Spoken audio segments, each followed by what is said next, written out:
धन्यवाद।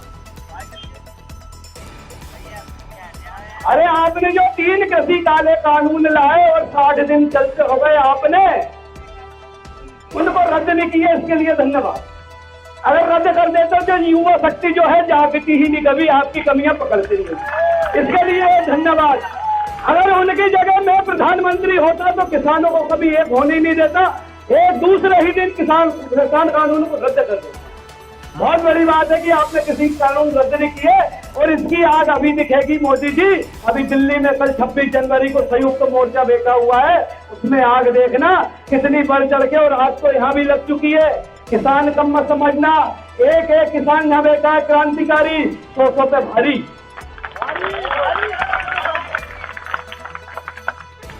अब आपदा में अवसर ढूंढना कोई मोदी जी से सीखे। मोदी जी ने सोचा था कि हमारे जो ऊपर सचिव महोदय बैठे हैं, मुख्य सचिव वे ही हमारे कलाकार है, उद्योगपति कलाकार है।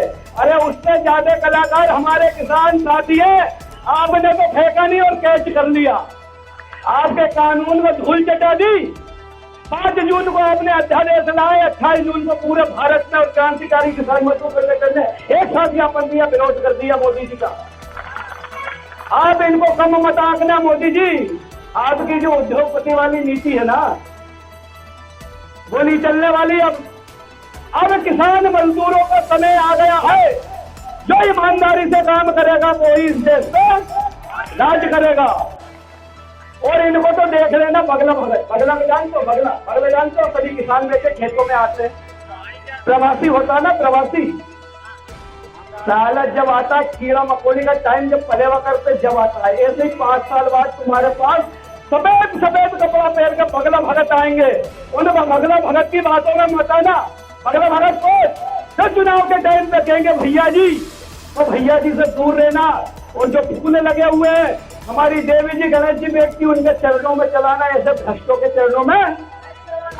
इसी के कारण वो चाहे कितनी गलती करती, हम अगर पहली गलती में ही, जैसे मेरे गांव में कोई आया, मेरे गांव के व्यक्ति को कोई ने मारा 1 लप्पड़, मैंने कहा चल कोई बात नहीं, फिर दोबारा आया 1 और दिया, कोई बात नहीं, ऐसे ही सेरस आ गई। सीसीए, एनआरसी, एनपीआर, फलाना ठिकाना हमका नहीं जाना काला है, लेकिन अभी और ले आए। तीनों कानून के बारे में बता देंगे, सुने कम है। तो मैं सिर्फ इतना कहना चाहता हूं साथियों, हमारे मोदी जी ने कहा, हमारे मंत्री कहते जो 11वां मार्बल दौर की बात हो गई, क्या ये वाशिंग पाउडर है कि पहले इस्तेमाल करो फिर विश्वास? अरे क्या कानून रद्द करने के लिए पूरे विश्व से क्या प्रधानमंत्री राष्ट्रपति को लाया जाएगा? अरे आपने ध्वनि मत से पास करा दिए, कोई ध्वनि मत से कैंसिल करा दो, उसमें कौन से घोड़े जोतने की जरूरत पड़ गई? और आपकी इज्जत क्या, आपकी इज्जत भी हमने बनाई। आप कहते थे हम तो चाय बेचने वाले, अरे हमने आपको चुना, आपने संसद में पैर रख के चढ़े, हमने सोचा था कि ये देश का बहुत भला करेंगे, लेकिन सारी चीज बेच दी।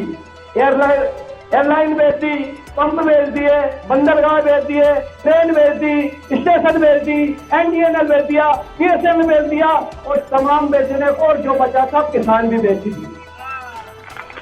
जब उद्योगपति ही देश चला लेंगे तो इससे 500 विधायकों की जरूरत क्या है?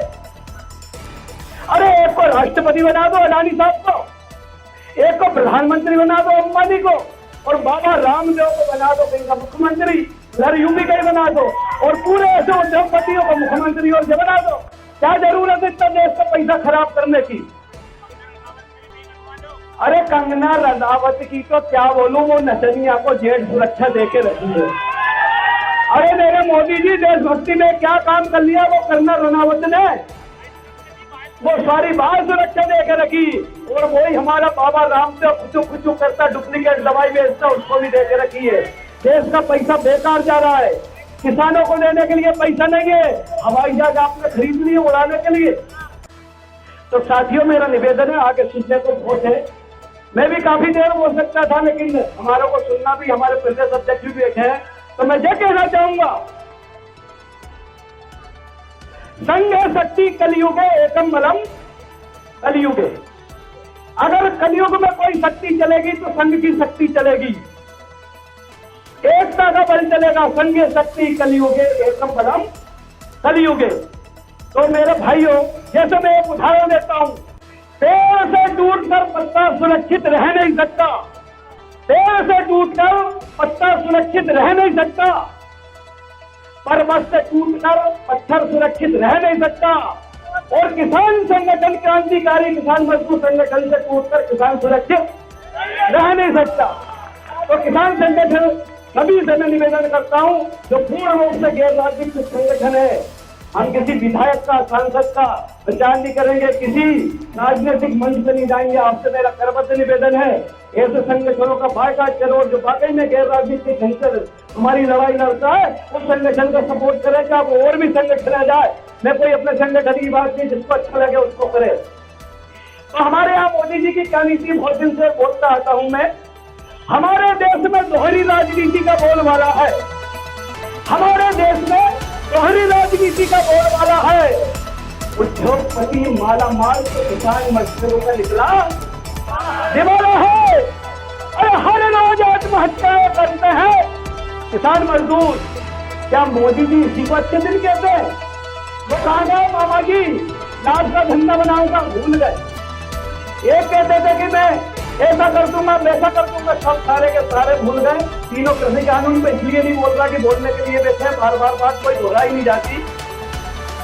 अब मैं बोलना और ज्यादा चाहता था, लेकिन आखिरी दो शब्द के साथ, एक शेर के साथ बोल के मैं अपने उद्बोधन को समाप्त करता हूं कि जब से सुना है मरने का नाम जिंदगी है, जब से सुना है कि मरने का नाम जिंदगी है, सर पे कफन बांध के घूम रहा हूँ और घर घर जाकर किसान मजदूरों को जगा रहा हूँ। इसी के साथ मैं अपने भाई को विराम देता हूँ। धन्यवाद। तत्वाधान में दिल्ली में जो हमारे किसान निरंतर 2 महीने से बैठे हुए हैं और मोदी जी के स्वास्थ्य भरे के कारण हमारे किसानों की जो दुर्दशा होने वाली है, उसके विरोध में सिवनी मालवा में जो विशाल भव्य का आप लोगों ने आयोजन किया और दिल्ली के में बैठे किसानों का हमने सिवनी मालवा की रैली के द्वारा समर्थन किया, उसी क्रम में आज इस सभा का आयोजन किया जा रहा है, जिसमें पधारे हमारे राष्ट्रीय अध्यक्ष परम सम्मानीय श्री लीलाधर सिंह जी राजपूत, राष्ट्रीय अध्यक्ष परम सम्मानीय श्री लीलाधर सिंह जी राजपूत, राष्ट्रीय कोषाध्यक्ष अध्यक्ष श्री रामेश्वर मीणा जी, हमारे प्रदेश के अध्यक्ष श्री अरुण तिवारी जी, समस्त पदाधिकारी एवं किसान मजदूर साथियों, आज हम देख रहे हैं किसानों के ऊपर कोई भी सरकार रही है, किसी ने कसर नहीं छोड़ी, चाहे वो कांग्रेस की सरकार हो, चाहे वो बीजेपी की सरकार हो।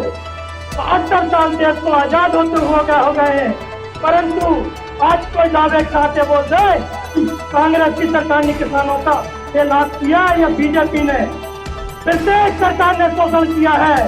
परंतु आज जरूरत आ गई हम लोगों को हमारे अधिकारों के लिए लड़ाई लेने की, क्योंकि हमारी देहाती भाषा में कहावत कही है कि सीधी उंगली भी नहीं निकलता, इसीलिए अब वक्त आ गया है कि टेढ़ी उंगली करके निकालना पड़ेगा।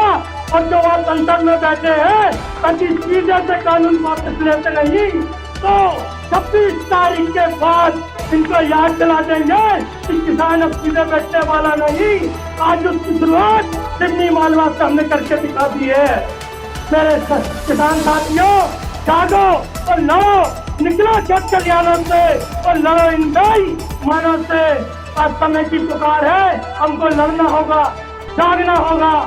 मैं कम समय में लेते हुए आप लोगों से एक निवेदन करूंगा, यदि 26 तारीख को एक कानून वापस नहीं लेते हैं तो आज हमारे राष्ट्रीय अध्यक्ष दिल्ली आज रात में रवाना होंगे, जहां पर हम लोगों के लिए टेंट की व्यवस्था की जाएगी और मध्य प्रदेश से हजारों की तादाद में हम लोगों को पहुंचना है और वहां समर्थन करना है। सीधे से नहीं टेढ़े से इन कानूनों को वापस कराना है।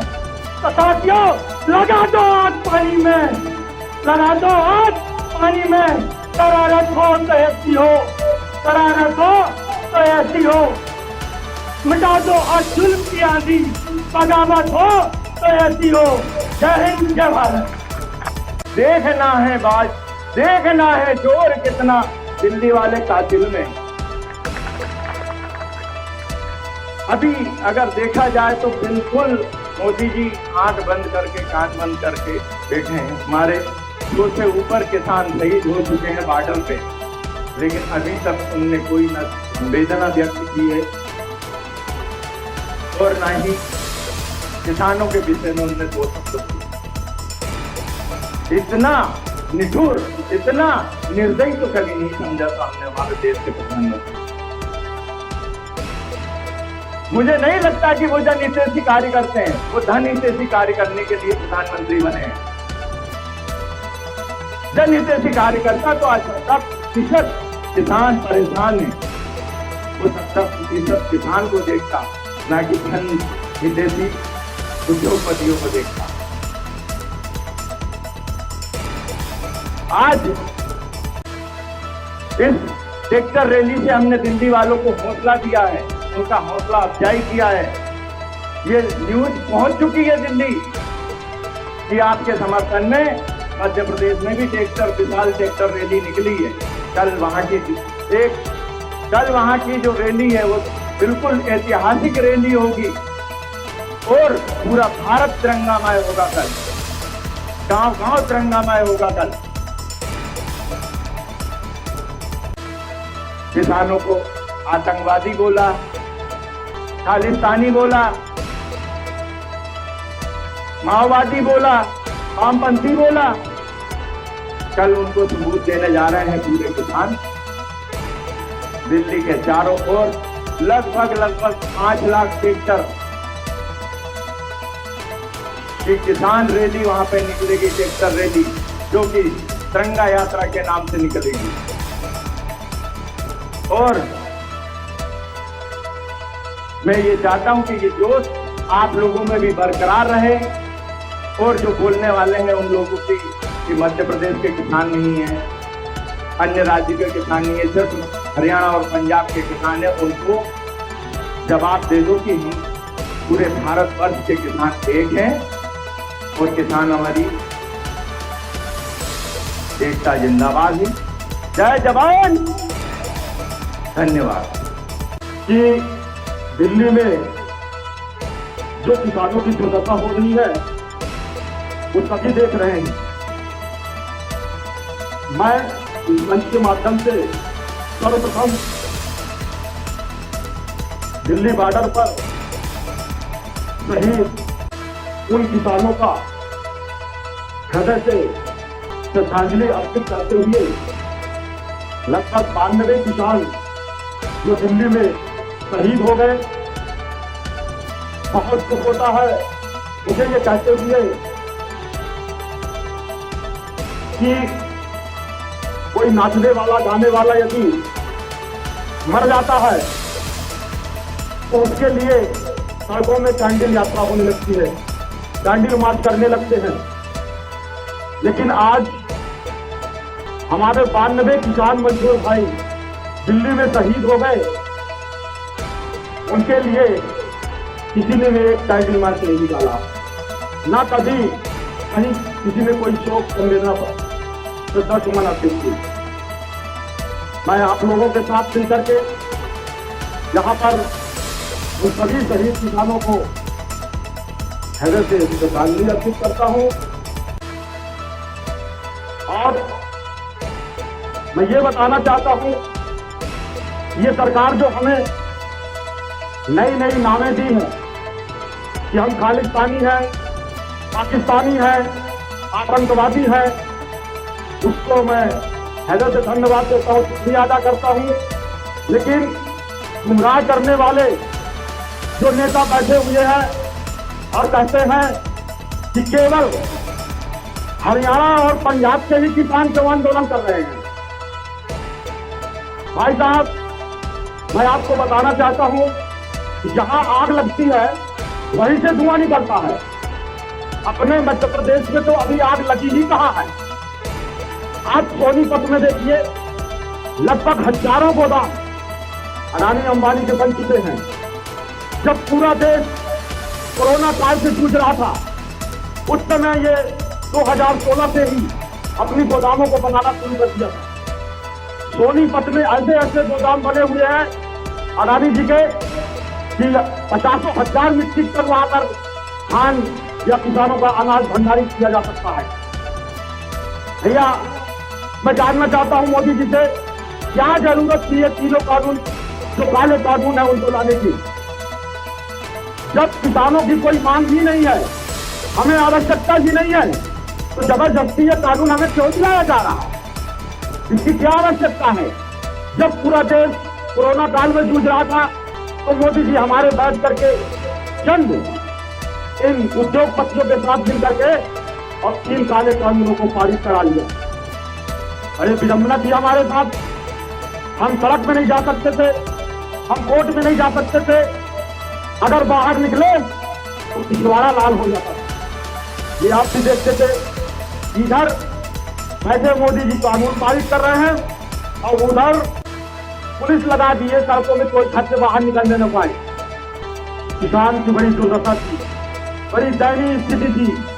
ऐसे काले कानून को जबरन हम पर थोपा गया। मैं इस मंच के माध्यम से मोदी जी को बताना चाहता हूं कि वो इतना कमजोर किसानों को ना समझे, जो मूक बधिर होकर के दिल्ली में तमाशा देख रहे हैं। हमें तेज बजा देंगे। आज किसान जाग चुका है और हम आने वाले समय में यदि हमारी मांगों को पूरी नहीं की जाती है तो दिल्ली में भी आंदोलन करेंगे। तो ये मेरे हाथ पर रखे हैं, ये जो है ये मेरे हाथ में रखे हैं, मैं इनके बारे में आपको बताने जा रहा हूँ। सबसे पहले आज जो ट्रैक्टर रैली निकली है उसमें आपने जो अपनी सहभागिता दी है, इसलिए आप सभी लोगों को पहले मैं प्रणाम करता हूँ। वो निडरता, वो निर्भीकता के साथ तमाम बंधनों के बावजूद, तमाम रुकावटों के बावजूद आप कितनी बड़ी तादाद में हमारे बगैर प्रचार प्रसार किए, सिर्फ फोन से सूचना हुई है, ज्यादा व्यापक प्रचार प्रसार नहीं हुआ है। और आपने जो निडरता और निर्भीकता का परिचय दिया है, आपने जो अपने क्रांतिकारी होने का सबूत दिया है, इसके लिए मैं आपको बारंबार प्रणाम करता हूँ। जो मेरे सामने नौजवान बैठे हैं, जो किसान बैठे हैं, जो मजदूर साथी बैठे हैं, बहुत बहुत सबसे पहले मैं आपको प्रणाम करता हूँ। इसके बाद मैं मंच पर बैठे सभी मेरे साथियों को नमन करता हूँ। साथियों, पहले महत्वपूर्ण आप लोग हैं। इस संगठन की एक विधा है, इसका एक सिद्धांत है, एक इसकी नीति है। ये संगठन जो है क्रांतिकारी किसान मजदूर संगठन, ये कोई राजनीतिक संगठन नहीं है, ये गैर राजनीतिक संगठन है। और इसका एक एक जो कार्यकर्ता यहाँ पर बैठा है वो एक एक व्यक्ति क्रांतिकारी है। और जिन सरकारों को हमने चुन करके दिल्ली में भेजा, जिनको प्रदेश में भेजा, उनके गलत नीतियां अगर देश में आएंगी, प्रदेश में आएंगी, तो आप जैसे बहादुर लोग निर्भीकता के साथ सड़क पर उतर करके और इसका पुरजोर विरोध करेंगे। साथियों, आप देख रहे हैं दूरदर्शन पे, आप देख रहे हैं हमारे किसान साथी दिल्ली में विगत 2 महीने से बैठे हैं धरना दे करके। वो किस लिए बैठे हैं कि आपकी जमीन की हिफाजत करने के लिए, आपकी इज्जत की हिफाजत करने के लिए, आपकी मान और सम्मान की हिफाजत करने के लिए बैठे हुए हैं। तो साथियों, आज जो आपने यहाँ आकर के सिवनी मालवा में जो प्रदर्शन किया है, उसका संकेत, उसका सबूत यहाँ से दिल्ली जा चुका है। मेरे साथियों, मैं आपको बताना चाहता हूँ, ये जो भारत सरकार ने जो 3 काले कानून लेकर आई है, हमें गुमराह कर रही है। ये तीनों प्रतियां मेरे हाथ में रखी हुई हैं। आज तक आपको किसी ने नहीं बताया होगा। ये जो कानून है, जो भारत के राजपत्र में सरकार ने प्रकाशित किए हैं, हमारी सरकार ने आज तक किसी अखबार में नहीं छाप कर बताए, किसी दूरदर्शन पर नहीं बताए, किसी को भाषण में नहीं बताए। सिर्फ ये बात कह रहे हैं, ये कानून से आपका भाग बदल जाएगा, आपकी आय दोगुनी हो जाएगी, आपकी इज्जत बढ़ जाएगी, आप माला माल हो जाएंगे, कृषि क्षेत्र में क्रांतिकारी बदलाव आ जाएगा। लेकिन सही हकीकत ये है मेरे दोस्तों, ये जो 3 काले कानून है, अगर ये देश में लागू हो गए तो हमारी खेती, हमारा किसान ये बंधुआ हो जाएगा, ये गुलामियत की जिंदगी जिएगा। बहुराष्ट्रीय कंपनियां, बड़ी बड़ी पूंजीपति यहाँ पर जो कंपनियां आ रही हैं, हमारी सरकार जब से ये वर्तमान सरकार कैबिनेट में बैठी है, जो हमारी वोटों से चुनकर इन नरेंद्र मोदी को जो हमने घर घर मोदी हर हर मोदी कहा, आज वही हर हर मोदी घर घर मोदी वाला आज हमारे भाग को कालिक पोतने को लगा है और बहुराष्ट्रीय कंपनियों के हवाले हमारी खेती को करने की साजिश रच रहे हैं। इसलिए आज आपको सजग होने की आवश्यकता है। साथियों, ये कह रहे हैं ये तीनों कानून किसानों के हक में है, किसानों के हित में है। मैं दावे के साथ कह रहा हूँ, अगर भारत सरकार का दम हो तो ये तीनों कानूनों को हूबहू प्रकाशित करवा के दिखाए अखबार में। एक किसान आज जो पार्टियों में विभक्त बैठा है, कोई कांग्रेस के उसमें बैठा है, कोई भाजपा के साथ बैठा है, कोई दूसरे दल के साथ बैठा है। मैं दावे के साथ कह रहा हूँ, सारे बंधन को तोड़ करके नई सड़क पे उतार आए तो क्या जो कुछ कह देना मेरे साथियों। ये कानून ऐसे हैं, आप बताइए, जिनने पहला कानून लाए, 2 कानून बनाए, एक कानून में संशोधन किया। पहले देश में हमारे देश की जो पुरानी सरकारें थी, जो राष्ट्रवादी सरकार थी, उन राष्ट्रवादी सरकारों ने संविधान के अनुरूप, जनता की भावना के अनुरूप ऐसे कानून लाए जो हमारे किसानों के हित में थे, हमारे देश की जनता के हित में थे। लेकिन अब ये सरकारें कहने के लिए हमारी वोटों से चुनी जा रही हैं, लेकिन ये धीरे धीरे करके एक साम्राज्य व्यवस्था को स्थापित करने जा रही है मेरे साथियों। इसलिए ये 70 साल तक इस देश में, 72 साल तक इस देश में कभी कांग्रेस ने तो कभी भाजपा ने तो कभी दूसरे दलों की मिलीजुली सरकारों ने हमारे किसानों को भ्रमित किया, गुमराह किया और हम मेहनत कश लोग खेती करते रहे, खून पसीना बहाते रहे, धरती का सीना चीर करके, हल चला करके खाद्यान्न के भंडार भरते रहे मेरे दोस्तों। लेकिन ये सरकारें हमें जाहिल और गंवार समझती हैं। आपने दिल्ली में देखा होगा, 2 महीने से सरकार जो आंदोलनकारी किसान साथी हैं, मैं आपको बताना चाहता हूँ, एक क्रांतिकारी किसान मजदूर संगठन ने 20 जून को, 5 जून को इन्हें अध्यादेश लागू किया। ये कानून अध्यादेश के रूप में आए 20 जून को। हमारे क्रांतिकारी किसान मजदूर संगठन ने पूरे मध्य प्रदेश में एक साथ, एक तारीख में, एक समय पर ये प्रधानमंत्री नरेंद्र मोदी को अवगत कराया, लिखकर दिया कि ये कानून जो है ये किसानों के खिलाफ है, ये कानून जो है जो हमारी भारतीय खेती के खिलाफ है, हमारी भारतीय संस्कृति के खिलाफ है, हमारे देश की जनता के खिलाफ है। इसलिए ये समूचे देश के खिलाफ ही है। लेकिन ये हक धर्मिता, ये 56 इंच की झीना तदाकत अपने आप को बता रहा है। अरे किसानों का तो सवा गज का कलेजा होता है, ये 56 झीना हमारे सामने कुछ नहीं लगेगा। सवा गज का कलेजा होता है जो ठंड, बरसात, धूप, किसी भी मौसम में अपनी खेती में काम करने वाला किसान ये सब जानता है। हमने देश के खाद्यान्न के भंडार भर दिए, हमने सब कुछ काम किया जो देश में होना चाहिए, देश के हित में जो होना चाहिए। लेकिन आज हमारे खेती पर जो संकट गहराया है, आज जो भारत सरकार ने हमारी खेती को, जो बहुराष्ट्रीय कंपनियों के दबाव में जो कानून लाए हैं, वो खेती को गुलाम बनाने के हैं, किसान को खेती से हटाने के हैं। जो भारत सरकार है ऐसी योजना ला रही है, चोरी चोरी चुपके चुपके कि खेती से किसानों को हटाने की योजना बन रही है। इनका ये कार्यक्रम बन गया है कि जो 64% किसान है इनको घटा करके 20% लाना है। हमारी भारत सरकार अमेरिका और यूरोप के रास्ते जा रही है। जो विदेशों में जो स्थिति है वहाँ पर जो 20%, 2% किसान है खेती पर, हमारे देश में हमारी सरकार खेती को, किसानों को उससे बेदखल करना चाहती है। ऐसे ऐसे तरह देश में चल रहे हैं और ऐसे में तकाजा बनता है कि अब आपको सबका साथ छोड़ करके किसानों को एक साथ होना पड़ेगा। लोग कहते हैं किसान कभी एक नहीं हो सकते। अभी हमारे प्रदेश उपाध्यक्ष बोल रहे थे निशानिया जी, उन्होंने कहा कि हम कोई दल के लोग नहीं हैं और ये जो संगठन है कम करना है क्या? नहीं, मुझे ये डर हो जाता है कि मैं ज्यादा बोलने का आरोप लगता है, लेकिन समय की पाबंदी है। हमारे कार्यकारी अध्यक्ष 303 कृषि बिल जो है उनको बताने के बारे में कह रहे हैं। मैं संक्षिप्त में कहूँ कि ये बिलों का जो है ये बहुत सारे पेज हैं इसमें।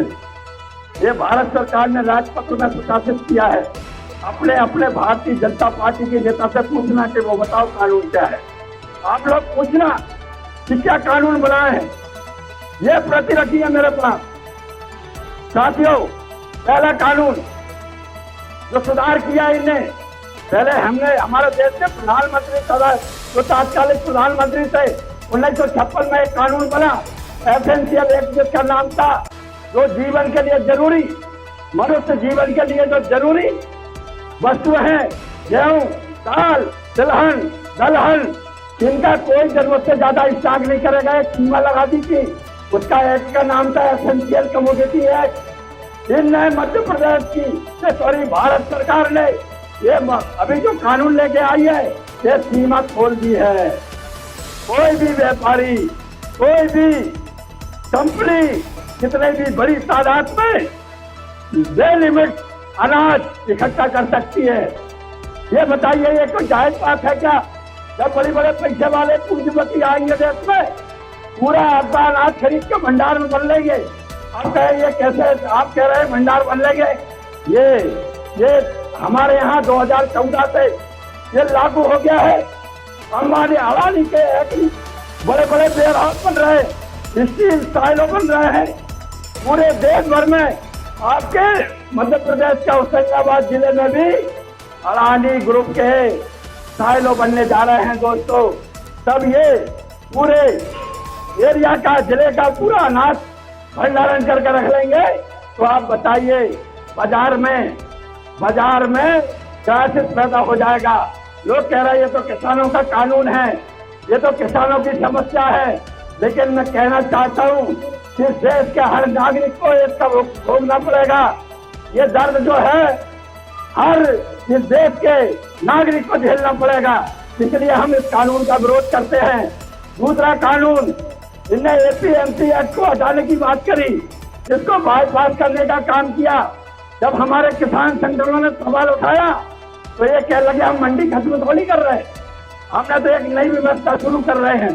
नई व्यवस्था क्या होगी, मंडी कैसे खत्म नहीं होगी, इसके बारे में मैं बताना चाहता हूँ आपको। एक तरफ मंडियों में लाइसेंसधारी व्यापारी ही खरीद करता है, दूसरा जो खरीदता है उसका 20% वह राशि उसकी जमा करनी पड़ती है उसको, तीसरा उसको टैक्स देना होता है। तो उस टैक्स से हमारे ग्रामीण इलाकों में रोड बनते हैं। तो मैं आपको यह बताना चाह रहा हूँ, ये जो नया कानून लेके आ रहे हैं, उस कानून में जो नए व्यापारी आ रहे हैं, जो नई कंपनी आ रही है, उनको इनने कहा है आपको कोई टैक्स नहीं भरना पड़ेगा, आपको कोई वो लाइसेंस नहीं बनवाना पड़ेगा, आपको कोई सिक्योरिटी मनी जमाने के लिए मिलेगी। सिर्फ आपको क्या करना है, आपको सिर्फ एक पैन कार्डधारी होना जरूरी है। अब आप सोचिए, एक तरफ ये व्यवस्था नए कानून बनाकर हमारी सरकार ला रही है, दूसरी तरफ हमारी जो मंडी है परंपरागत। अब आप बताइए, जब ये पैन कार्डधारी को आजाद कर दिया जाएगा तो वो मंडी में कौन जाएगा, लाइसेंस बनाएगा, टैक्स भरेगा और सिक्योरिटी मनी जमा करेगा 20%, तो वो मंडी में कौन जाएगा? तो मंडियां अपने आप खत्म हो जाएंगी। दूसरा कानून ये बनाने जा रहे हैं, दूसरा कानून ने बना दिया है, वो लागू करने जा रहे हैं। अभी सुप्रीम कोर्ट ने रोक लगा दी है। अगर आप घरों में बैठे रहे, अगर आपने ढीलापन दिखाया, आप डर गए, तो ये कानून इस देश में लागू होकर मानेंगे और आपके हाथों से खेती चली जाएगी मेरे दोस्तों, और आप बंधुआ मजदूर बनने जा रहे हैं। इसलिए आज आपने देखा होगा, जिनने मंडियों के बारे में एक छोटा सा उदाहरण दे रहा हूँ। बिहार में 2006 में ये जो मंडी का कानून एपीएमसी एक्ट जो है वो समाप्त हो गया। आपने बिहार के लोगों की हालत देखी होगी, वहाँ के किसानों को लाभकारी दाम नहीं मिला, तो क्या हालत हुई, वहाँ किसानों की उपज बहुत कम भाव में बिकी। हमारी सरकार एक तरफ समर्थन मूल्य घोषित करती है, गेहूं का रेट 1925-50 रुपया है, और वहाँ बिहार में कम बिकता है। मक्का 1850 रुपया है, वहाँ पर 600, 800, 900, 1000 रुपया बिकती है। मेरे भाइयों, ऐसा ही धान का हाल है, क्योंकि वहाँ मंडी व्यवस्था खत्म कर दी गई है। और आपने देखा होगा, आज हमारे बिहार के जो किसान थे, वो भाई आज पूरे हिंदुस्तान में कोई रिक्शा चला रहा है, कोई धान लगा रहा है, कोई काम कर रहा है, कोई मंडी में हमाली कर रहा है, और कोई घर ज्ञापन की कापी अनुभवी अधिकारी महोदय को उपलब्ध कराएं।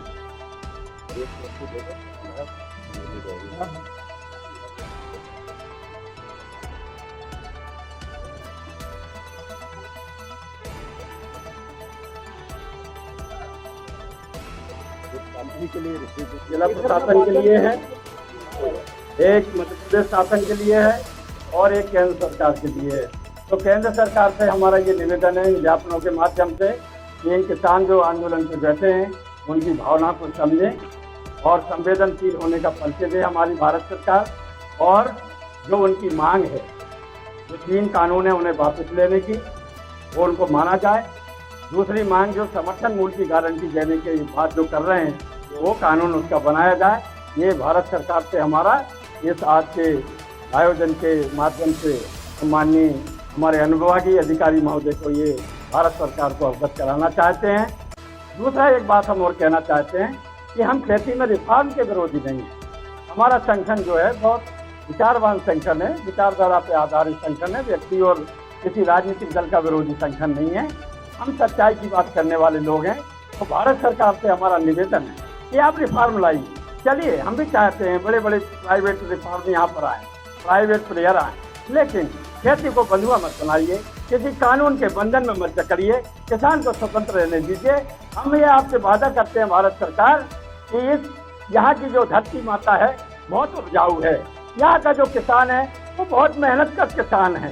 ये कभी आपके देश की, हमारी देश की जनता को भूखा नहीं मरने देगा। ये धरती माता कभी हमारी जो उसकी भूख है कभी बंजर नहीं होगी। इसलिए मेरे भारत सरकार के प्रधानमंत्री महोदय, हमारा क्रांतिकारी किसान मजदूर संगठन का ये आपसे प्रार्थना है, आपसे निवेदन है हमारा कि ये निश्चिल मत बनिए, इससे निर्दयी मत बनिए, हमारी भावना की कदर कीजिए और एक लोकतांत्रिक सरकार होने की छवि प्रस्तुत कीजिए। हम कल भी आपके साथ थे, भविष्य में भी आपके साथ रहेंगे, ये हमारा आपसे वादा है। आप अच्छी नीति लाएंगे, कोई भी पार्टी की सरकार होगी, हम उसका समर्थन करेंगे। और जो हमारे किसानों के, जो हमारी देश की जनता के, कोई भी, चाहे वो प्रशासनिक अधिकारी हो, चाहे वो किसी भी विभाग के कर्मचारी हो, चाहे वो इस देश के मजदूर हो, चाहे वो इस देश के किसान हो, अगर वो नीतियां आप इनके खिलाफ लाएंगे तो हम जोरदार तरीके से, पुरजोर तरीके से और बिंदास तरीके से हम उसका विरोध करेंगे। ये हम आपसे निवेदन करना चाहते हैं। हमारी सत्य की आवाज़ को आप रोकने का पूर्ण प्रयास ना करें, ये हमारा आपसे निवेदन है भारत सरकार।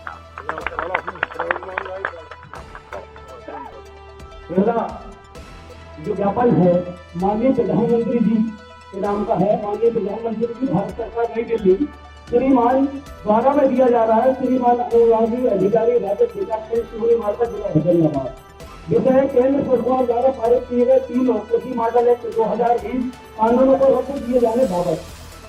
अब रद्द किए जाने बाबत में हमारे राष्ट्रीय अध्यक्ष जी ने सब कुछ बता दिया। उसके बारे में ज्यादा नहीं बोलते तो हुए। 3+50 को कानूनी लीगली बना दिया जाए, कानून के दायरे में लाया जाए, मंडी जो हमारी है जो व्यवस्थित रखी जाए, यही हमारा है। और दूसरा, हमें ये चीज़ क्या है, ये ऐसा जाल बुनते हैं। हमारे देश में 2004 में एक आयोग बना था जिसका नाम था स्वामीनाथन आयोग। उस समय तत्काल में कांग्रेस पार्टी की सरकार थी। ये आयोग उन्होंने बनाया। स्वामीनाथन एक बहुत बड़ा जो हरित क्रांति के जनक रहे, पोषक थे, कृषि वैज्ञानिक थे, उनका इसका अध्यक्ष बनाया गया। तो सरकार ने ये कहा कि हमारे देश में जो आत्महत्याएं हो रही हैं, ये क्यों कर रहे हैं किसान, इसका कारण ढूंढा जाए। तो वो स्वामीनाथन की आयोग की रिपोर्ट 2 साल तक हमारे उस आयोग ने पूरे देश का भ्रमण किया और पूरे देश में घूम करके जो किसानों की समस्याएं थी, किन कारण से किसान आत्महत्या कर रहे थे, उसके बारे में जानकारी सरकार को दी।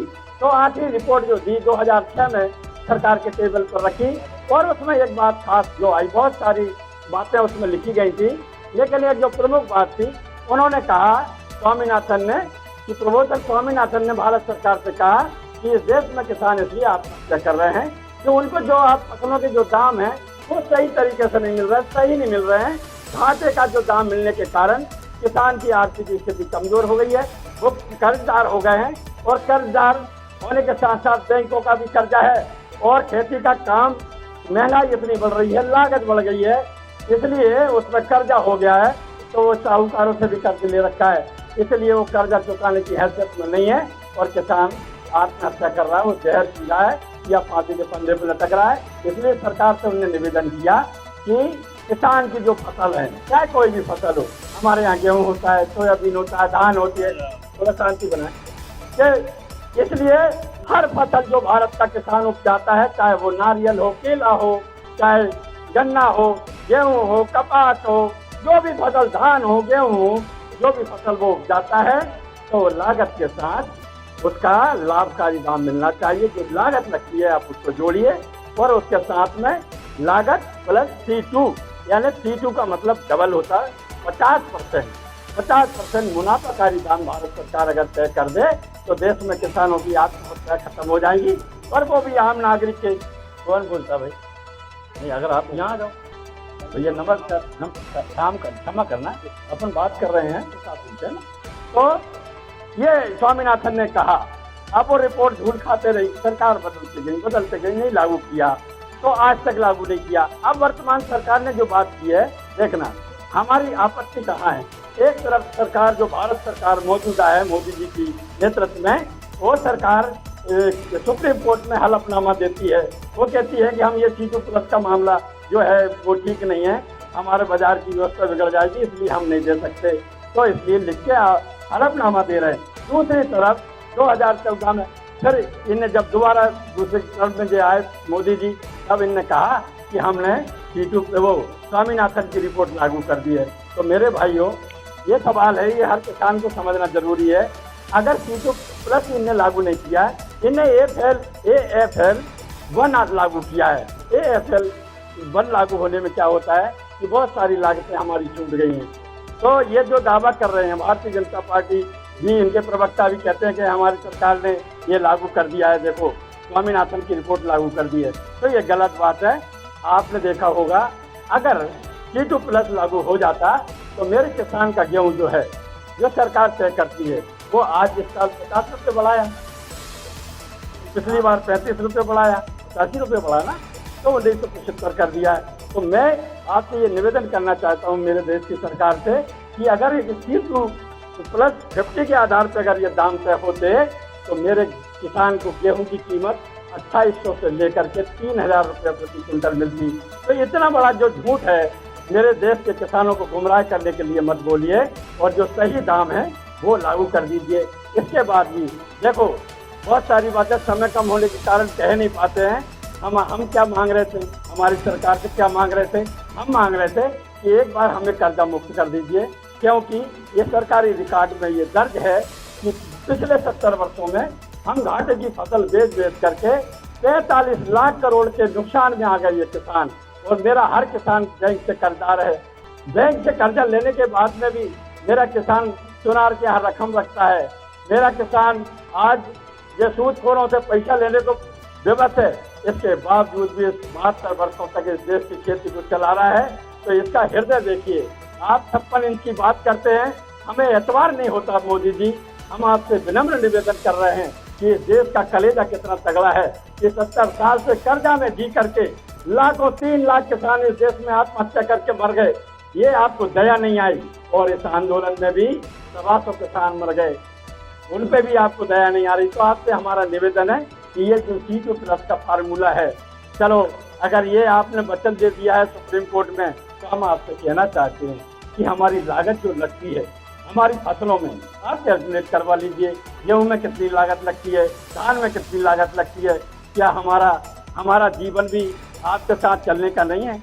ये देश के जो और दूसरे नागरिक हैं, क्या हमारा अधिकार हमारे बच्चों को अच्छी शिक्षा दिलाना नहीं है? क्या हमारे बूढ़े माँ बापों को अच्छी स्वास्थ्य की वो देखभाल करना हमारे अधिकार में नहीं है? क्या हमारे छोटे छोटे बच्चों को, क्या हमारी जवान बेटियों को जो जवानी की दहलीज पे आकर खड़ी है, क्या हमारा अधिकार नहीं है? क्या हमें ये सहूलियत नहीं होना चाहिए कि उनकी शादी विवाह भी हम धूमधाम से करें? तो ये सारी बातों को समझना होगा, क्योंकि ये भारत देश है, ये संस्कृति वाला देश है मोदी जी। इसको आप यूरोप और अमेरिका की राय पर मत ले जाइए। मैं आपसे कहना चाहता हूँ, ये सरकार क्यों ये हट कर रही है, इसका कारण आप समझ लेना। और आज तक इस देश में किसी ने मांग नहीं की। ये भीलड़ देव बाबा के शरण में और हमारे प्रशासनिक अधिकारियों की मौजूदगी में, मेरे किसान मजदूरों की मौजूदगी में मैं एक बात कहने जा रहा हूँ जो आज तक इस देश में किसी ने नहीं की, इस आंदोलन से भी निकल के नहीं आई, किसी विरोधी पार्टियों ने भी नहीं की। मेरा देश जो है WTO में फंसा पड़ा है। आज मेरे भारत सरकार की ये हालत है, ये कह नहीं रही है, बता नहीं पा रही है, बता नहीं पा रही है। और ये WTO जो है विश्व व्यापार संगठन, इसकी नीति में ये शामिल है कि जो भी देश इसका सदस्य देश है वो जो अपने यहाँ किसानों से गेहूं की खरीदी करता है समर्थन मूल्य पे, जो अपने यहाँ गरीब लोगों को मुफ्त में राशन देता है या 1 रुपये 2 रुपये किलो देता है, ये बंद किया जाना चाहिए। मेरी भारत सरकार विदेश में जो WTO है, मैं अलग से बाइट दे दूंगा, आप नोट कर लेना इसमें से। मेरा जो देश है ये विश्व व्यापार संगठन में बंधा पड़ा है और मेरी सरकारों ने इसको बांध के रखा है।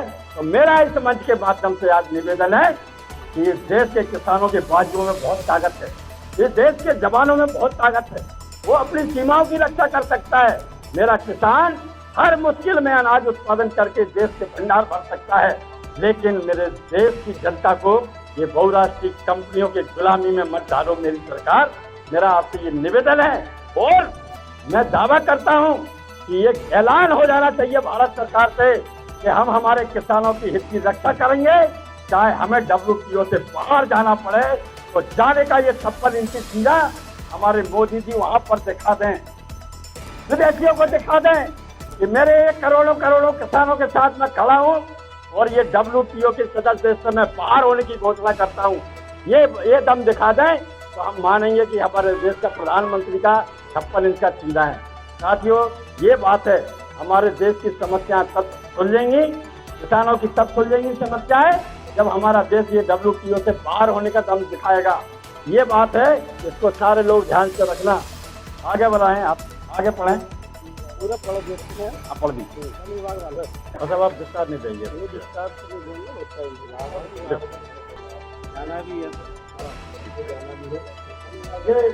माननीय कलेक्टर महोदय, नाम का ज्ञापन है श्रीमान कलेक्टर महोदय जिला होशंगाबाद द्वारा अनुविभागीय अधिकारी राजस्व विकासखंड सिवनी मालवा किसान मजदूरों के विभिन्न समस्याओं का निराकरण कराने बाबत। अब इसमें सर 2019 की बीमा राशि में जो विसंगतिपूर्ण दर्जनों गाँव छूट गए हैं उसको लिए भी जा रहे हैं, उस पर भी संज्ञान दें। इससे चल के 11 रुपये 10 रुपये मिले जो पूर्व में भी आपको दे चुके हैं। दूसरे नंबर का वर्तमान में 2020 में अज्ञात बीमारी के चलते किसानों की संपूर्ण फसल नष्ट हो चुकी है सर्वे कराकर, तो अभी भी कुछ लोग वंचित रह गए हैं और बीमा पूरी तरीके से नहीं मिला। और जो आया भी है, जो राशि आई है उसमें भी बहुत सारे हमारे किसान राहत राशि में छूट गए हैं। जैसे कि हमारी जो 2 बैंक हैं, एक भारतीय स्टेट बैंक सिवनी मालवा और शिवपुर, अब उनसे तो आगे बात की जाएगी, तो मैं माननीय महोदय से कहूँगा कि आप उस पर भी प्रकाश डालें। दूसरी चीज, सभी ग्राम पंचायत में जो राशि स्वीकृत विस्तार के लिए पड़ी हुई है वह निर्माण कार्य अतिशीघ्र सर चालू तो हो गए हैं, लेकिन बहुत जगह बंद पड़े हैं, उन्हें भी चालू करावे।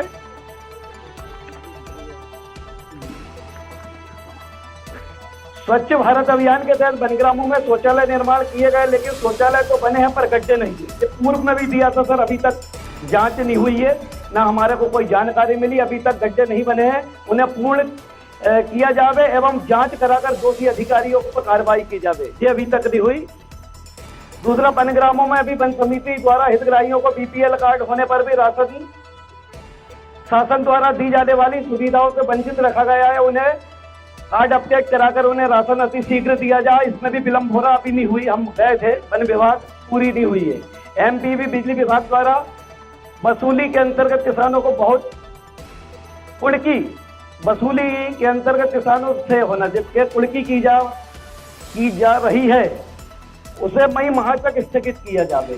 तो आपसे सर निवेदन करेंगे कि जो अभी की वाक्य है 2800 रुपये उस बंदे का कनेक्शन था, 2800 रुपये के उठा लाए, स्टार्टर निकाल के ले आए, लोधड़ी गाय नन्हेलाल श्यामलाल यदवंशी 2800 रुपये में निकाल के लेके आए।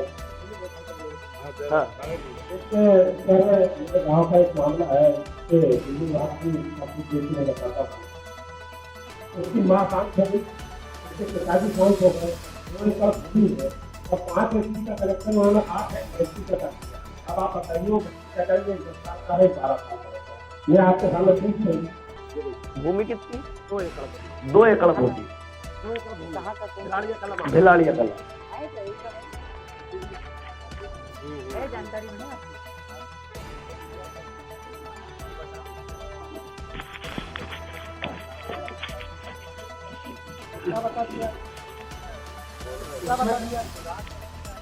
क्यों कर दिया सुधारे से? हजारों केस है, आपने ऐसे हजारों केस करे अभी वर्तमान में।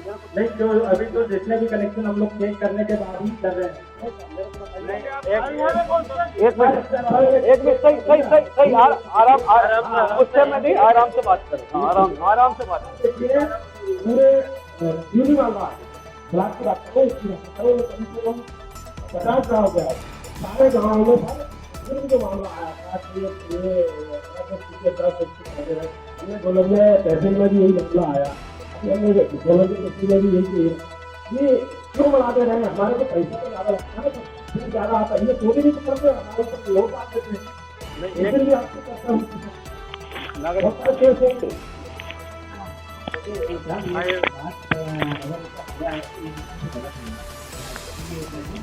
कार्रवाई करिए। बता रहे हैं कि नकली नहीं है, तो दूसरी बात ये कि जो बता रहे हैं कि ये जो वाला पॉइंट पहले दिए कि हमको चोरी करने में करना चाहिए और आप लोग बता रहे हैं, आपको कह रही है इसमें मतलब मैं 5 स्कूटर लगाया हूँ, बिल्कुल, तो मतलब ये चोरी कर रहे हैं, इसको कार्रवाई ना करके मैं इसको 8 कर दे रहा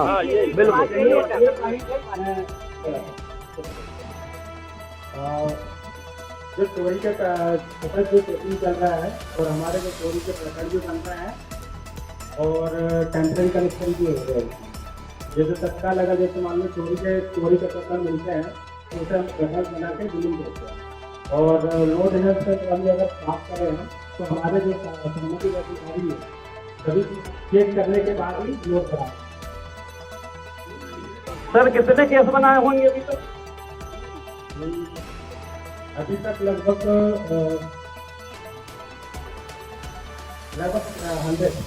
100 केस। नहीं, जो चोरी की मोटर चला रहे थे उनके 100 केस या 3 की मोटर को 5 की कर देना, 5 की को 8।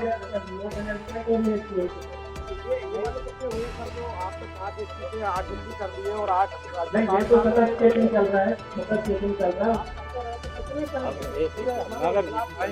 जो एक कनेक्शन हम लोग को तत्काल चेक कर रहे हैं उसे बता रहे हैं। अब आप एक बात करना, हाँ अभी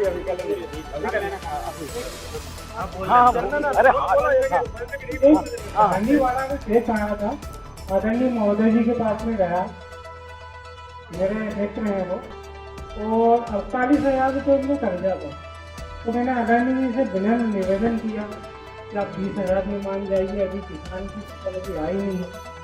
तो अदरणीय जी का कहने का मतलब ये गेम से बात करो तो पूरे को पूरे पैसे देना है, तो हम किसानों की समस्या कौन सुनेगी? और शायद है अदरणीय जी का बोलने मैं लोधा संजय निकालिए, मैं आया था आपके समक्ष नाइट में। सर मेरे क्वेश्चन है इनका और हाँ, 1 मिनट हो जाने जवाब दे दे। तो फिर है एटलीस्ट आधा होम को पैक करें, दिन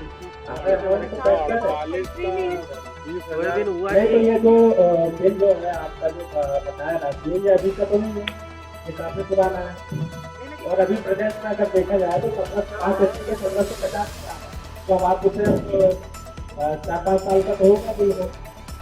नहीं तो पंद्रह जी आप सोचिए, जैसे 48,000, तो 48,000 में अगर किसान इस परिस्थिति में अभी सोयाबीन की फसल हुई है, अगर 20 भी देता है तो कौन सा आगे की बात कर रहे हो? और आप मेरे को बताइए, भरलाई देशी में बहुत ही डीपी है साहब। मैंने आपका ऑफिस में भी ये बात रखी थी, इन्होंने स्थायी कनेक्शन 20 बांट दिए, 20 पंजे 100, इंफ्रास्ट्रक्चर 5 बांट दिए, कैसे चलेगी डीपी आप बताइए। 15 जी से मैंने आपको बोला था, आपने बोला कि हम उसको 2 विभाग डीपी और लगा दें। उनकी जो लाइट जाती है उसकी हमें दिन भर में कम से 2 बार फूल लगाते हैं, तो दिन भर में 10 घंटे लाइट अगर है तो 2 घंटे लाइट नहीं रहती, तो ये बोलते हैं भाई साहब कि हम अगले दिन एडजस्ट कर देंगे। कोई अगले दिन एडजस्ट नहीं होती है, नहीं होती है। 1-1 घंटे लाइट जाती है ना, 10 घंटे। और 15 जी इसके साक्षी है, कल परसों भी बात की थी। ये तो 10 घंटे सप्लाई है, तो सभी ऑपरेटर को नोटिस करके रखा हुआ है कि अगर मान लो 1 घंटे लाइट या कितने घंटों तक सप्लाई नहीं मिल पाता है किसान को, तो वो उसको बढ़ाया जाए। नहीं तो अभी आपके पास में 20-21 तारीख के मामला है, 6 घंटे कोई लाइट रही 10 मिनट, आपसे मैंने 2 बार फोन की, नहीं तो निशानी की कल कर दिया जाएगा एडजस्ट। वहाँ थिएटर को लगाता हो तो चेन्नई के ऐसा नहीं हो सकता है। तो भाई आप उसको कम से कम 4 घंटे अगर करती है तो 1-8 घंटे में कन्वर्ट करें उसको, लेकिन आप बोल रहे तो करते नहीं हो। एक्चुअली जो ऐसे कुछ जगह में ऐसा होता है, जैसे 2 फीडर एक ही पावर ट्रांसफर 2 फीडर होते हैं जी, और दोनों फीडर एक चालू होता है तो दूसरा ऑफ रहता है, तो फिर अब दूसरा जब चालू होगा तो ये वाला ऑफ रहेगा, लेकिन दोनों कंटिन्यूस नहीं चला। चलो 15 जी आप 2 घंटे का मिलता है हमें मॉर्निंग में और इवनिंग। 9:30 से टाइम है आपका, आपकी लाइट कितने कितने बजे देता है, हमें तो सर 15 मिनट लेट आएगी पूरे। जब भी पूछो, अच्छा इधर उनका पहले 6 का था तो 6 में 20 कम चली जाएगी, तो हमारी वो 15 मिनट आगे का और 20 मिनट पीछे का, ये 35 मिनट तो हमारी लाइट डेली कमा रही है यहाँ। सही बात है, सही बात है। अरे हाँ सर, आपके ऑफिस में बात हुआ है और आप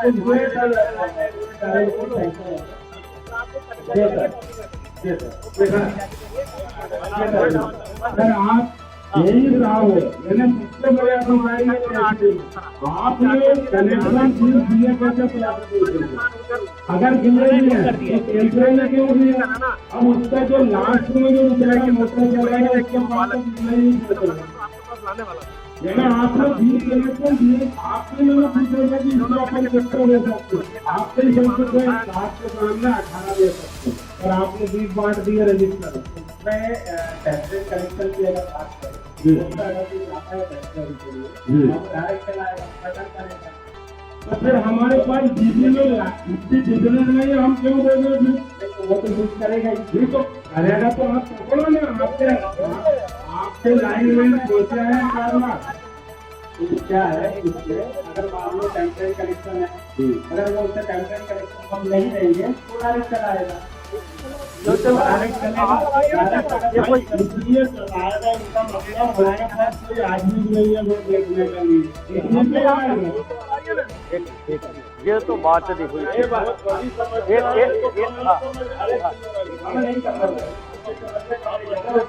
उसका हल ये जो समस्या है, ये बहुत बड़ी समस्या है। आपसे हमारा अनुभव अधिकारियों को एक बैठक आप हमारे और भी सारे किसानों से हमारा निवेदन है, जिनकी भी समस्याएं हैं इस तरह की, वो हमारे हमारे जो प्रदेश हमारे तहसील के अध्यक्ष हैं निशानिया जी हैं, ये सब जो पदाधिकारी हैं इनके साथ ध्यान करें और इसके बाद एक बैठक आप बुला लीजिए। हमारा जो भी समस्या है आराम से एक सवाल आपका, मध्य प्रदेश सरकार की किसानों को बैठक के दिन आ जाना, क्या है नियम लागू अपन बैठक रखते हैं, बैठक के दिन आ जाओ, इसको ले। और आपकी जिम्मेदारी है, आप ये व्यवस्था बनाना आपकी जिम्मेदारी, ठीक है ना? ये आपको अपना ध्यान रखना है। जरा गंज को कर लेता सर, मेरा नाम है, ठीक है, एग्जाम्पल जरूरत के लिए ये मैंने 40,000 रुपये का चीज आप देख सकते हैं सभी लोग, ठीक है, 40,000 रुपये का बिल तय किया है। मेरे 720 रुपये ओनली रेवेन्यू बचा हुआ है, 720 रुपये, ठीक है। ₹720 का मेरे पास अभी तक ₹5000 एक्स्ट्रा हो चुका है। उससे ये कहा गया था कि सर आपने ₹40,000 आपने दे चुके हो, तो ₹720 आप कंपल्सरी ठीक है माफ कर देंगे, किसान गरीब है, मैं ज्यादा बड़ा किसान नहीं हूँ, 4 या 5 एकड़ मेरे पास खेती है, ठीक है। तो क्या ₹720 की राशि एमटीवी विभाग हमें माफ नहीं कर सकता? क्या मुझे ये बताइए, आप सिर्फ एक सवाल का जवाब दीजिए। शहरों में जो मल्टीनेशनल कंपनियां बिलोंग कर रही हैं, जो बड़े बड़े कल कारखाने चल रहे हैं, क्या उनकी बिजली आप 1 मिनट के लिए बंद कर सकते हैं? आप मुझे बताइए, 1 मिनट के लिए बंद कर सकते हो क्या? अरे यार, आप 8 घंटे में से 6 घंटे ड्यूटी दो, 6 घंटे लाइन रोक दो, ठीक है, किसान उसमें संतुष्ट होगा, फिर भी आपको उस तक नहीं करेगा, तो आप उस तक नहीं करेगा। क्या आप वहाँ पर 2 घंटे लाइट बंद कर सकते हैं शहरी क्षेत्रों में?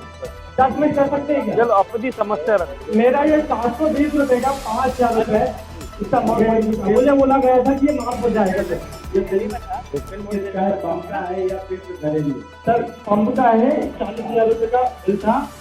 पंप के बिल में गवर्नमेंट सब्सिडी मिलती है, तो उसमें हम एक रुपये भी कम। मैं तो ₹700 की सब्सिडी की डिमांड कर रहा था, ज्यादा भी नहीं कर रहा था, तो ₹700 ऑलरेडी। तो उसमें आपका तो है ना बिल के साथ में सब्सिडी मिलता है, तो उसमें एक रुपये का। ओके, जो चीज आएगी वो सही है। चलो अपन उसमें बैठक के दिन बात करें। ये आज ज्ञापन दे रहे हैं, अपन बैठक नहीं है आज। सर वन ग्रामों में जो सभी समस्याएं जो पहले दी थी वो भी है, लेकिन वन ग्रामों में अभी वन विभाग से कोई है क्या? सर है सर, वन विभाग में हम नाकोपुरा गए थे और भी जगह गए थे, वहाँ नाकेदार जी के द्वारा हमारे किसानों से पैसे लिए गए। उन्होंने ये कहा गया कि तुम्हारी जमीन में अगर नहीं लिखता तो तुम्हें राहत राशि नहीं मिलती, इसलिए मुझे पैसे दो। ऐसे ढेर उदाहरण है, लोग देने को तैयार कि अगर मान लो पैसे नहीं देंगे तो जंगल से लकड़ी लाएंगे, जलाऊ लकड़ी भी नहीं लाने देंगे अगर आपने पैसा नहीं दिया तो। मतलब बताइए, जिनकी फटी चड्डी है, सूखी रोटी खाते हैं, उनसे पैसे ले रहा है जो 2-2, 4-4 हजार रुपए जाए। हमारे पास वीडियो भी बना हुआ है, हम माननीय एसडीएम महोदय को जिस दिन बैठक होगी और आपको भी उस दिन बता देंगे। मतलब बड़ा भ्रष्टाचार है जी, सीधा पैसा लिया जा रहा है, इसमें क्या बोलेंगे? 2-2 हजार रुपए लिए और अरे अभी एक मिनट का काका साहब को 1 मिनट इनकी जवाब दे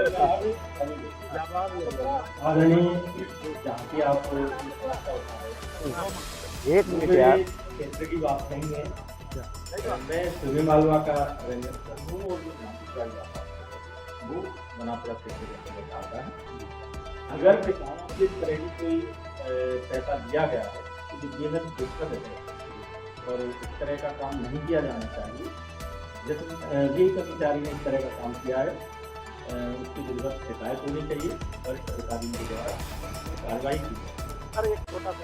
मैं अभी जहाँ, अरे 1 मिनट तो रुका। वन विभाग के जहाँ लोग खड़े हैं, जिनने पैसे दिए नाकेदार को हाथ ऊंचे कर दो, जितने भी लोग खड़े करो हाथ ऊंचे। वो हाँ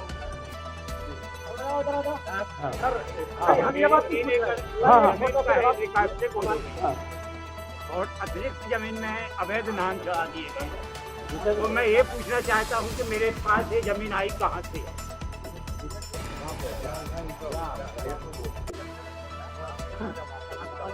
ग्राम हिरणखेड़ा से ही मैंने आवेदन किया है।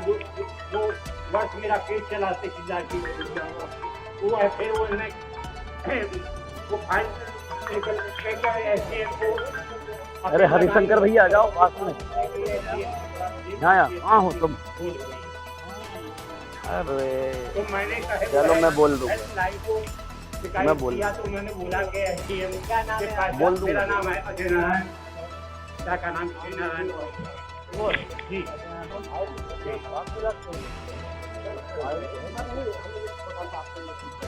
ये दादा की पहले बात एक बात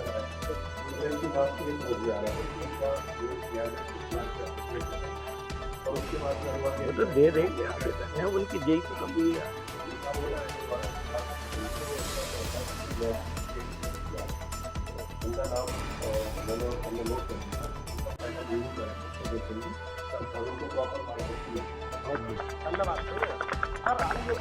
जैसे मान लो वन विभाग ने जो वन विभाग की जो भूमि में जो फंसे हैं, जो आदिवासी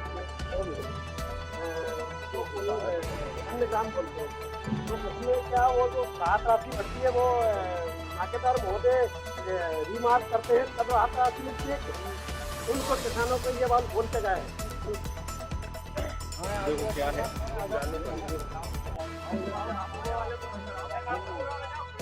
प्लीज थोड़ा मेरी बात सुनो। अरे एक मिनट, अरे पहले सुन लो आपको। हाँ ये किसानों को पास में जमीन है, तो जो ग्राम वन के अंतर्गत आ रहे हैं, या तो वो राजस्व ग्राम नहीं है वन ग्राम, हाँ जिनकी नौयत वन ग्राम, वहाँ पर राजस्व डायरेक्ट जाके कोई कार्यवाही नहीं करता। किसी भी योजना का लाभ भी देना चाहते हैं तो वन विभाग के माध्यम से भी। ऐसी स्थिति में आदरणीय तहसीलदार साहब, एसडीएम साहब, मेरे माध्यम से मेरे नीचे का जो तबका है वो सर्वे का कार्य हो, चाहे ये प्रीमियम की राशि की बात हो या बोनस वितरण की बात हो, तो इन्हीं के माध्यम से ये केंद्र। सर दूसरी बात, अभी सरकारी समर्थन मूल्य वनोपज जो है, जो सरकारी समर्थन मूल्य आपका जो भी है 35 रुपए, लेकिन वन विभाग वालों से एक तो आधी खरीदी जा रही और 20 रुपए किलो खरीदी जा रही, 15 रुपए किलो का सीधा नुकसान। गुल्ली ये बीला हुआ बील और अपने क्या है महुआ वनोपज जो है, वनोपज जो है लघु वनोपज, हाँ लघु वनोपज। श्रीमान, हम आपको थोड़ा सा बताना चाहेंगे कि जब तक इसका एमएसपी राज्य सरकार ने घोषित नहीं किया, तब तक क्या था कि जो भी बिचौलिया रहता था वो क्या करता था, अपनी सुविधा के हिसाब से खरीदता रहता था, वो पूरी चीज जैसे कम रहती थी। किंतु मैं स्वयं इस बात के हमारे 1 वर्ष से निश्चित कर रहा हूँ। ये महुआ डाना गाँव है, वहाँ पर मेरे द्वारा 1 क्विंटल महुआ कलेक्ट किया गया। वन विभाग ने वहाँ पर होर्डिंग्स लगाई, अपने लोगों के माध्यम से वहाँ जानकारी पहुँचाई, लोगों से मैंने व्यक्तिगत रूप से चर्चा की और उनको ये बताया कि जब सरकार ने 35 रुपए प्रति किलो का महुआ अगर खरीद रहे हैं, मेरा यहाँ पर एक स्टॉल लगा मेरे लोग बैठे हुए, तो आप बाहर के लोगों को सुनिए। ठीक है, दूसरी बात है बेचना ही है तो बिल्कुल तो मैं खरीद रहा हूँ 40 और 45 50 आप खरीदिए जी। अब थोड़ा सा मैं अपनी बात करूँ, इनकी बात हो जाए तो जब मैंने वो काम किया तो केवल भर महुआ का फूल भर इन लोगों ने दिया, बाद में महुआ गुल्ली आती है और दूसरे फल उत्पाद आते हैं। अभी बिल्कुल रेट है, ये जो किराए का मुद्दा कई किराया उसकी भी एमएसपी 35 रुपए घोषित की गई मेरे क्षेत्र में, तो क्विंटल कई किराया कलेक्ट किया गया है और उनका 35,000 रुपए अभी चेक के द्वारा उनको वितरित किया गया। तो मैं अपने क्षेत्र के लिए जिम्मेवार हो सकता हूँ, मेरे अपने जिम्मेवार वाले कोई भी ये पर्टिकुलर आपके क्षेत्र की बात नहीं है, जी जी जी, ये पूरा मामला है। अब अगर हम ये जिम्मेदारी से नहीं बच सकते भाई ये तो यहाँ आप आए हैं, तो ये जो सही बात है, मैं आपसे ये निवेदन कर रहा हूँ, फायदे में कोई त्रुटि हो रही है तो उस त्रुटि को लिखित में वरिष्ठ अधिकारी मैं आपके साथ ये थोड़ा सा इनका बोल ले मन के। हाँ भैया बोलो। अरे यार व्यापारी है लाइसेंस दिखाया है, उसमें अभी 20 रुपए से खरीदना और बाकी उसके साथ मिले हुए 20 रुपए से खरीद रहा है और 35 रुपया लिखा हुआ आपके बोर्ड में, ये धोखाधड़ी कौन कर रहा है? बिचौलिया या हमारे जो घर है इसके जो अध्यक्ष बने हैं मिश्रा साहब जी, तो उनके साथ हो रही फली गद्दारी। ऐसा क्यों करना है? बंदरान के साथ जो कीमत लिखी गई है इसी आधार से खरीदना चाहिए। बिल्कुल आप सही कह रहे हो। अगर इस तरह की बात तो पहले ही इसको आपकी बात को कोई नकार नहीं रहा, अगर इस तरह का काम हो रहा है तो गलत होगा। ये सवाल एसडीएम साहब को, तहसीलदार साहब को भी है। ये जो भाई ने जो शिकायत रखी है ना, कुछ समस्या है तो अभी अपन यहाँ देखिए समस्या हल निकालना आप उसमें पूरे पॉइंट वाइज जो ग्रामों की समस्या है तो देंगे तो संबंध ये जो रहेंगे उनके सामने को बुला लेंगे तीनों अधिकारी रहेंगे, जनपद के रहेंगे और एमपीपी के भी जो अधिकारी हैं, उनके डिस्ट्रिक्ट ऑफिसर भी होते हैं, तो उनको बुला लेंगे अपन। तो अपन विधिवत करें, आप मुझे विधिवत कंटिन्यू लिख के दीजिए। क्या जनरल बात का हल नहीं होता? देखिए आप मेरे किसानों में बहुत समस्याएं हैं, इसका तो कोई हल नहीं है। आप मुझे बताएं कि इस गाँव में ये अभी आप बता रहे हो 8 एक्ट वाला, तो जो उन्होंने सत्ता जवाब भी दिया तो फर्दर अपन लिखवा लेंगे और आगे भी लिखवा लेंगे। मीटिंग पहले भी किया था और भी करें, मीटिंग करने को बता रहे कि आया ये मेरे पास, तो मैंने स्वयं आगे कहा कि आप मीटिंग में आइए, है ना? तो आप मैं डेट टाइम बस 3 चीज और बोलूंगा, बस 3 चीज और बोलूंगा सर। एमपीबी से है, आपको विगत 1 साल से बताया गया है लीबनपुर में बिल्कुल आज तक नहीं हुई। अरे यार धीरे, तार झूल रहा है ना, नहीं तार झूल रहा है ना सर, तार झूल रहे हैं। हाँ, अरे 1 मिनट, आप तार कब ठीक करा देंगे सर? अब तो ये आपके बस में अभी है ना। अरे सुन तो लें, तो साहब से बात करिए। हाँ वो दे दो 2 दिनों के अंदर। हाँ कल हो जाएगा, ठीक है कल। अरे यार कल अब हो जाएगा ना कल।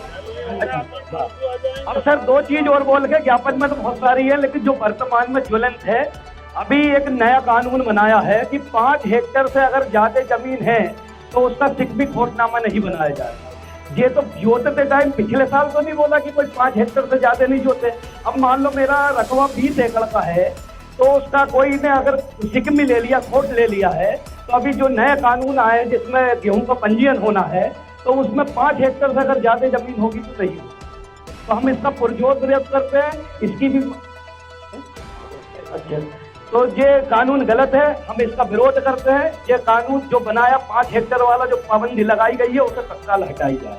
और दूसरी चीज जो हमारी अभी गेहूं की चने की फसल खरीदी जाने वाली है, प्रति हेक्टर 50 कुंटल गेहूं खरीदा जावे और 30 कुंटल प्रति हेक्टर चना खरीदा जाए। और इसके साथ बहुत सारी मांगे हैं, सभी की मांग है, विज्ञापन पढ़ लेना जिनको पढ़ना है। बहुत देर हो गई, साहब भी खड़े, 1 घंटा हो गया है, तो हम इनसे रिसीविंग ले लेते हैं। और जिस दिन बैठक होगी आपको बता दिया जाएगा, फेसबुक व्हाट्सएप के माध्यम से आपकी जो जायज समस्या है वो लेकर आ जाए, वो किसान आ जाए, उनकी समस्याओं का साहब सभी विभागों से बिठा के विधिवत बात करा दी जाएगी। और मैं साहब को बहुत बहुत धन्यवाद देता हूँ, शासन प्रशासन को, हमारी मीडिया को, हमारे किसान बंधुओं को, सबका मैं आभार व्यक्त करता हूँ। आप सभी का बहुत बहुत धन्यवाद, नमस्कार। बहुत बहुत धन्यवाद। किस तरह की ये वाहन रैली थी आज जो वाहन रैली निकाली गई थी, हमारा संयुक्त मोर्चा जो दिल्ली में, दिल्ली की बॉर्डर पे विगत 60 दिनों से हमारा संयुक्त मोर्चा चल रहा है। संयुक्त मोर्चा के आदेश अनुसार हम भी संयुक्त मोर्चा में पिछले 60 दिनों से हमारे ग्वालियर संभाग के और यहाँ से भी पदाधिकारी गण गए हैं और सभी बैठे। उन संयुक्त मोर्चे ने जो कहा था कि 26 जनवरी को हम परेड करेंगे जवानों के साथ, उसी के संदर्भ में हमने 25 तारीख को रखी, क्योंकि 26 तारीख को हमारे कार्यकर्ता आज रात को दिल्ली जा रहे हैं। और जो तीनों कृषि कानून जो लेके आए हैं मोदी जी, 5 जून को अध्यादेश के रूप में लाए थे, सितंबर में उसको कानूनी जामा पहना दिया, वो हमारे लिए गलत है। किसानों के लिए ही गलत नहीं है, वो पूरे शहरवासियों के लिए गलत है। भूमिहीन वाले भाई हमारे किसान हो, मजदूर हो, नौकरी सर्विस वाले हो। अगर काले कानून वापस नहीं लिए जाते हैं तो आपका और संयुक्त संगठन का क्या अगला कार्यक्रम रहेगा? देखो अगला कार्यक्रम की बात जहाँ तक है, वहाँ तक तो संयुक्त मोर्चा जो आदेश करेगा, संयुक्त मोर्चा में हम भी शामिल है। अगर संयुक्त मोर्चा ने जो आदेश दिया उसका पालन करेगा, संयुक्त मोर्चा की जो आएगी बात निकल के, जो भी कार्यक्रम करने की आएगी, मैं अपने तरफ से कोई घोषणा नहीं करता। संयुक्त मोर्चा की आई, जो संयुक्त मोर्चा ने बोला वो किया जाए। देखिए हमारी भारत सरकार ने खेती से संबंधित जो 3 कानून लेके आई है और हमारे पूरे देश भर के किसान संगठनों का जो वहाँ पर दिल्ली में, दिल्ली की बॉर्डर पर जो आंदोलन था, उसी के सपोर्ट में ये आज की रैली थी और ये कार्यक्रम उसी के संदर्भ में था। तो ये संदेश जा रहा है कि ये जो किसान हैं वो सिर्फ पंजाब के, हरियाणा के और पश्चिमी उत्तर प्रदेश के हैं। यहाँ बाकी दीगर राज्यों के, कोई देश के विभिन्न राज्यों के कोई विरोध दर्ज यहाँ पर हो नहीं रहा है। तो पूरे देश भर में इसका विरोध हो रहा है और हमारा निवेदन है भारत सरकार से कि ये कानून वापस करके और एमएसपी की गारंटी का कानून ले आए। और ये जो अमेरिका, यूरोप या विश्व व्यापार संगठन में जो नीतियाँ चल रही हैं वो हमारे देश के अनुकूल नहीं है तो हमने आज के कार्यक्रम के माध्यम से ये भी भारत सरकार को कहा है और निवेदन किया है कि हमारे देश को WTO की आवश्यकता है नहीं। हमारी खेती को तो कम से कम आप बकस दो, रिफॉर्म आप लाइए, प्रगति लाइए, नई मशीनरी लाइए, नए नए डेवलपमेंट आप कीजिए, लेकिन किसानी को और किसान को बंधुआ बनाकर नहीं। उनकी स्वतंत्रता पे हमारा लोकतांत्रिक देश है और लोकतांत्रिक सरकार भी है। तो हमारा सरकार से निवेदन है कि जन भावना को समझ करके ये 3 कानून जो हैं वो हमारे देश के लिए हितकारी नहीं है, कहीं से नहीं है। ये हमारी सरकार जित पे जो अड़ी है वो ठीक नहीं है और किसानों को कह रहे कि ये जित पे अड़े हैं, यानी जित पे सरकार अड़ी है और किसानों को दोषी ठहराया जा रहा है। तो भारतवर्ष के संपूर्ण किसान, वो चाहे नारियल उत्पादक हो, तंबाकू उत्पादक हो, केला उत्पादक हो, चाहे गन्ना उत्पादक हो, गेहूं उत्पादक हो, चावल उत्पादक हो, चाहे मर्जी चाहे जो वो फसल उपजा रहे हैं। स्थानीय विधायक जी बोल रहे हैं कि ये बिल जो पास हुआ है वो किसान हित में है, इस पर आप क्या कहना चाहेंगे? भाई ये भारत सरकार के राजपत्र में ये प्रकाशित है। आज तक हमारी देश की सरकार ने कभी समाचार माध्यम से या पेपर में, दूरदर्शन पे कभी ये नहीं बताया कि ये इसमें प्रावधान है और इससे देश के किसानों को इस तरह के फायदे हैं। सिर्फ मौखिक की जुबानी ये कह देना कि किसान आजाद हो गया है। अरे हमें 72 वर्ष पहले आजादी मिल चुकी है हमारे देश को। किसान आजाद पहले भी था और आज भी आजाद है, और ये कानून आने के बाद तो वो बंधुआ हो जाएगा। एग्रीमेंट करवाना किसानों से कौन सी समझदारी है? देखिए, जो हमारी भारत सरकार है जो डिजिटल इंडिया की बात कर रही है, आपने देखा होगा आज बैंकों में हमारे किसानों के, हमारे नागरिकों के खाते से पैसे उड़ जाते हैं। ये कैसा डिजिटल इंडिया है? हमारी टेक्नोलॉजी को इतनी मजबूत करो और हमारी देश की जनता को उसके प्रति जागरूक करो, वो सक्षम हो जाएगी, उस दिन हम इसको अपना लेंगे। तो ये इतने बड़े रिफॉर्म आप लेके आ रहे हैं, अभी तक ये तो इतना बड़ा कानून आप लेके आ रहे हैं, तो ये पहले आपको एक क्षेत्र में, एक जगह, एक जिले में, एक तहसील में लागू करके देख लीजिए। कॉन्ट्रैक्ट फार्मिंग के जो अभी तक के जो अनुभव हैं वो नुकसानदायक हैं। आपने देखा होगा कि देश के विभिन्न हिस्सों में हमने देखा, कई प्रदेशों में कॉन्ट्रैक्ट फार्मिंग चल रही है, पंजाब में भी चल रही थी, ठीक है ना। तो आप इसमें बंधुआ क्यों बनाना चाहते, किसानों को बाउंड क्यों करना चाहते कानून बना करके, ठीक है ना। तो हम ये चाहते हैं कि MSP की गारंटी सरकार दे, और जो मंडियां हैं हमारी, आप नए व्यापारियों को लाइए, हमें कोई ऐतराज नहीं है, लेकिन उसमें परस्पर संतुलन होना चाहिए।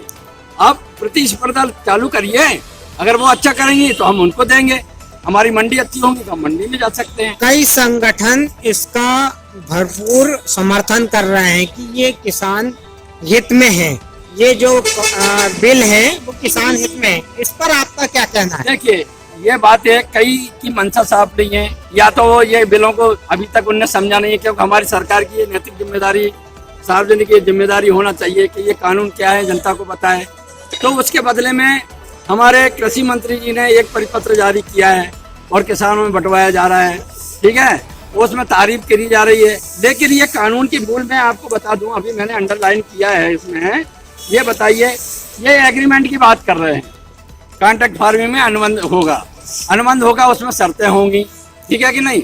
अब हम आपसे एक निवेदन करना चाहते हैं, पत्रकार महोदय, आपके माध्यम से हम भारत सरकार को ये कहना चाहते हैं कि उसमें क्वालिटी की बात करिए, ग्रेड की बात करिए, उसमें फसलों की क्वालिटी की बात करिए।